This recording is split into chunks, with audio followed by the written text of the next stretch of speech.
আসসালামু আলাইকুম। আশা করি সবাই ভালো আছেন। আজ আমরা শেয়ার করব আপনাদের সাথে চালতার আচার। প্রথমে প্যানে চিনি দিয়ে দিব আর একটু সিরকা। চিনির মাপটা আমি ওইভাবে দেই নাই, হয়তো মেজারমেন্ট কাপের 1.5 কাপ হবে। এরপরে আবারও দেওয়া লাগবে, কারণ মিষ্টির পরিমাণটা একটু বেশিই দিতে হবে, টক তো অনেক চালতাটা। আর লবণটা স্বাদ অনুযায়ী দিয়েছি। ঝটপট বানিয়েছি, অনেক মশলা দেইনি।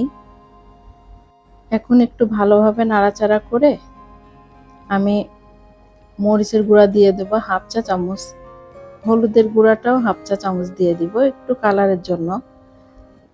আর চিনির সাথে আমি একটু গুড় দিব, গুড় দিলে কালারটা ভালো আসে, যার জন্য একটু গুড় দিব।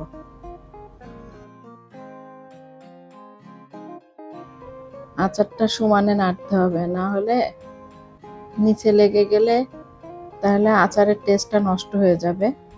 ওই জন্য নাড়াচাড়া বন্ধ করা যাবে না, যতক্ষণ পানি না ছাড়ে ততক্ষণ নাড়াচাড়া বন্ধ করা যাবে না। পানি ছাড়লে তখন আস্তে আস্তে একটু কম বাদ দিলেও চলবে। আপনাদের কাছে চালতার আচার কেমন লাগে? আমার কাছে অনেক মজা লাগে, আর আমার মেয়েরও অনেক পছন্দ, যার জন্য আমার মেয়ে দেশে আসবে, এজন্য আমি আচারটা বানাইলাম। আর ও মিষ্টিটা একটু পরিমাণে বেশি খায়, ওই জন্য মিষ্টির পরিমাণটা আমার বেশি দেওয়া লাগছে। আমি জানি না আমার ভিডিওগুলো আপনাদের কাছে কেমন লাগে। যদি ভালো লাগে অবশ্যই আমার সাথে থাকবেন, আমাকে সাপোর্ট করবেন।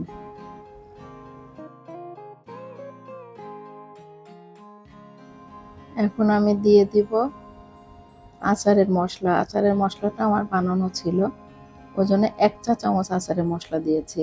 আমি অনেক বেশি আচারের মশলা দেই না, কারণ চালতার আচারে আচারের মশলাটা একটু কম দিলেও মজা হয়। আপনারা চালতার আচারটা কেমন করে বানান আমার সাথে অবশ্যই শেয়ার করবেন। হয়তো আমি ঝটপট বানিয়েছি, অনেক বেশি মশলা ইউজ করি নাই।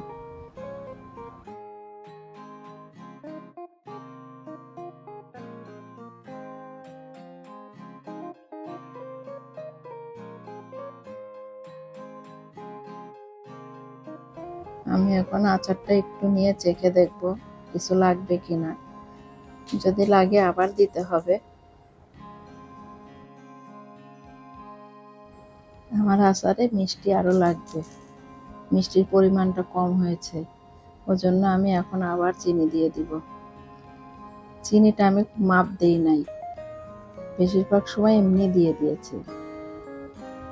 আমি হঠাৎ করে বানিয়েছি, তো আমি কোনো কিছু মাপ না দিয়েই বানিয়ে ফেলেছি।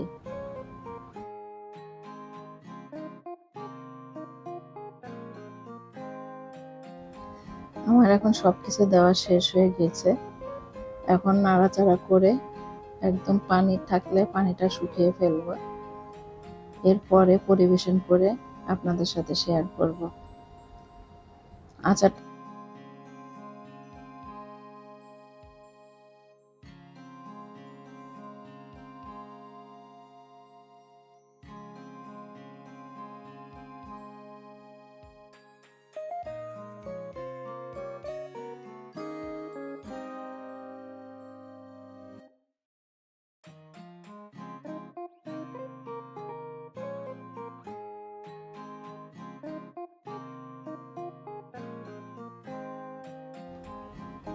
এখন আমি আচারটা একটা বাটিতে তুলে নিব।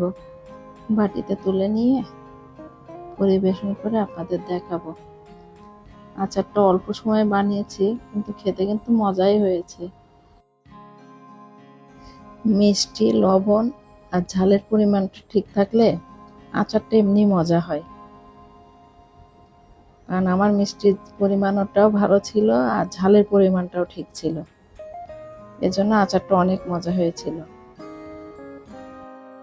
আমার ভিডিওটা যদি আপনাদের কাছে ভালো লাগে অবশ্যই লাইক, শেয়ার, সাবস্ক্রাইব করে আমার সাথে থাকবেন, আর আমার পাশের থেকে আমাকে সাপোর্ট করে যাবেন। আল্লাহ হাফেজ।